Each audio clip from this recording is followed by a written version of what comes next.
श्री स्वामी समर्थ। मी मोहिनी विजय निंबाळकर तुमचं माझ्या यूट्यूब चॅनलमध्ये खूप खूप स्वागत आहे। आजच्या व्हिडिओमध्ये आपण बघणार आहोत पितृपक्षात चुकूनही करू नका ह्या गोष्टी, नाहीतर पितर होतील नाराज, कायमची येईल गरिबी। हिंदू दिनदर्शिकेनुसार भाद्रपद पौर्णिमेपासून पितृपक्षाला सुरुवात होते। यावर्षी 7 सप्टेंबर 2025 पासून 21 सप्टेंबर 2025 पर्यंत पितृपक्ष असणार आहे। या पितृपक्षामध्ये आपल्या घरात ज्या काही मृत व्यक्ती आहेत, ज्यांना आपण पितर म्हणतो, त्यांचे तर्पण केले जाते, जेणेकरून त्यांचा आशीर्वाद आपल्याला प्राप्त होतो आणि आपल्या जीवनातील सर्व संकटे व सर्व परेशानी निघून जाईल।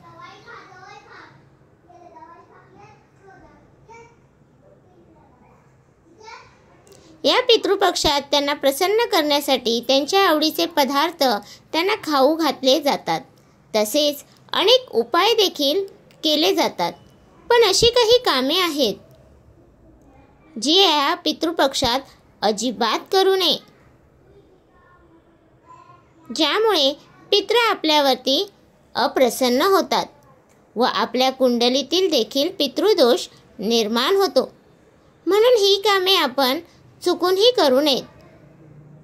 चला तर जाणून घेऊयात कोणत्या त्या चुका आहेत।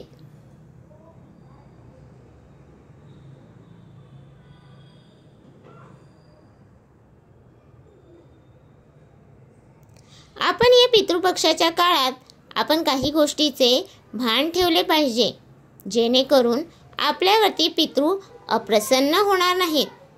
त्यातील पहिले काम म्हणजे आपल्या दरवाजावरती कोणतीही गरजू व्यक्ती आली तर त्या व्यक्तीचा अपमान करू नका, कारण पितर हे आपल्या घरात कोणतेही रूप धारण करून येऊ शकतात।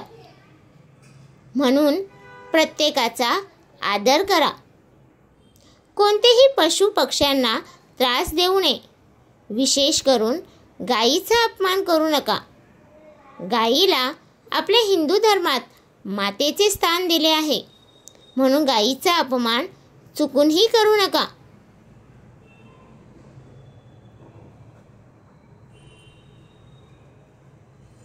या पितृपक्षात पशुपक्ष्यांना खायला अन्न द्या।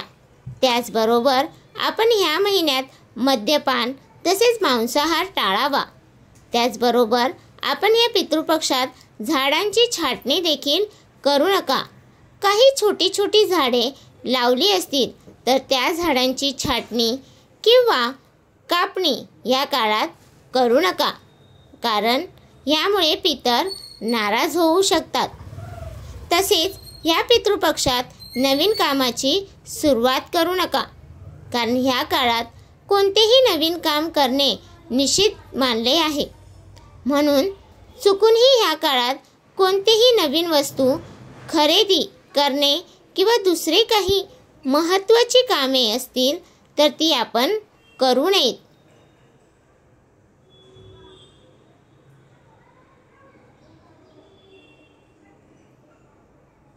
तसेच खूप लोक या काळात वर्ष श्राद्ध घालतात। काही लोक स्वतःच्या घरात काही अडचण असेल तर ते श्राद्ध दुसऱ्याच्या घरी घालतात, तर असे न करता ते आपण प्रयाग बद्रीनाथ ठिकाणी घाला, परंतु दुसऱ्यांच्या घरी हे घालू नये। ह्याचबरोबर खोटे बोलणे किंवा कोणाबद्दल वाईट विचार करणे हे सुद्धा चुकीचे आहे। जर तुम्हाला पितरांचा आशीर्वाद प्राप्त करायचा असेल तर तुम्ही ह्या सर्व गोष्टी कटाक्षाने टाळाव्यात। तर तुम्हाला हा माझा व्हिडिओ कसा वाटला प्लीज कमेंट करून नक्की सांगा। व्हिडिओ आवडला असेल तर लाईक करा, कमेंट करा आणि शेअर करायला विसरू नका। आणि तुम्ही अजूनपर्यंत आपल्या चॅनलला सबस्क्राईब केलं नसेल तर प्लीज जाऊन चॅनलला नक्की सबस्क्राईब करा। तर भेटूया उद्या एका नवीन व्हिडिओसोबत। श्री स्वामी समर्थ।